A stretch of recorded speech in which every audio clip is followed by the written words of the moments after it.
I'm Jeffrey Raleigh from Bach-Around-the-Clock 2023 Virtual Festival.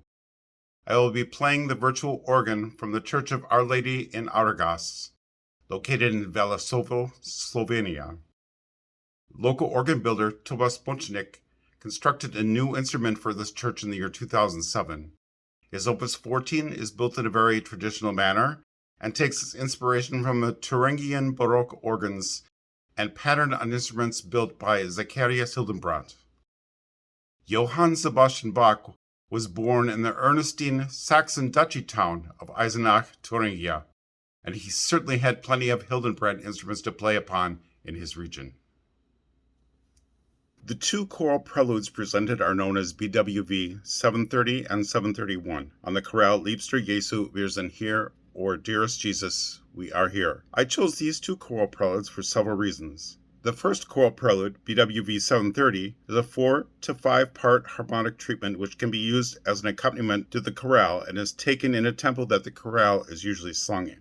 This is unadorned, save for a few outstanding trills and mordents treatment of the choral melody, which is suitable for providing the accompaniment to the chorale for church service. The second reason is for context. The chorales or hymns that Bach wrote preludes for are basically not ever sung in churches today, especially in the United States, and the prelude illustrates the chorale tune for the following selection. The second setting, BWV 731 of Liebster Jesu, was likely composed sometime before Bach moved to Weimar in 1708, and it was written as an independent choral prelude, but it anticipates the skillful and contrapuntal weaving and musical symbolism that Bach displayed in the later compiled Orgelbüchlein. The choral melody was written in 1664 by Johann Rudolf Alle as a prayer for illumination and is suitable for the opening of a church service and also useful when sung before a sermon. BWV 731 is one of Bach's finest examples of the genre, using careful figuration and showing a mastery of intricate, independent part writing, which is a hallmark of contrapuntal composition. The prelude begins in a similar fashion to its plain Jane cousin, but immediately uses a very thick texture, which is highly ornamented, and that's often referred to as a Florid Chorale. And this particular version follows the text of one of the verses. All our knowledge, sense, and sight lie in deepest darkness shrouded, till your spirit breaks our night. With your beams of truth unclouded, you alone to God can win us. You must work all good within us. There is also a melismatic treatment of the tune. A melisma is taking a melody or a series of notes and greatly lengthening each original note by adding other notes or filigree, which draws out the line of music.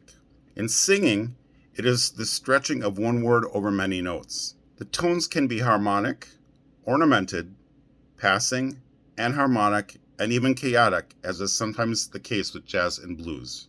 You will also notice that since the bass line is actually part of the accompaniment, I do not draw a 16-foot tone, which is an octave below the standard pitch for the pedal line, and have used a voicing to match the accompaniment manual. The soprano or melody line on this chorale is played with the right hand or soprano line using a very Lutheran, tried and true, simple cornet, which is a fundamental pitch of 8 foot, together with a stop called the sesquialtera. It is a compound stop of 2 ranks, the first being 2 2/3 foot, the second being 1 3/5 foot pitches, and they sound an octave and a justly tuned fifth above the fundamental, and 2 octaves and a justly tuned major third above the fundamental. It is uniquely organ sound, and as far as I know, only reproduced one time with an orchestra or piano in one of the many variations of Ravel's Bolero.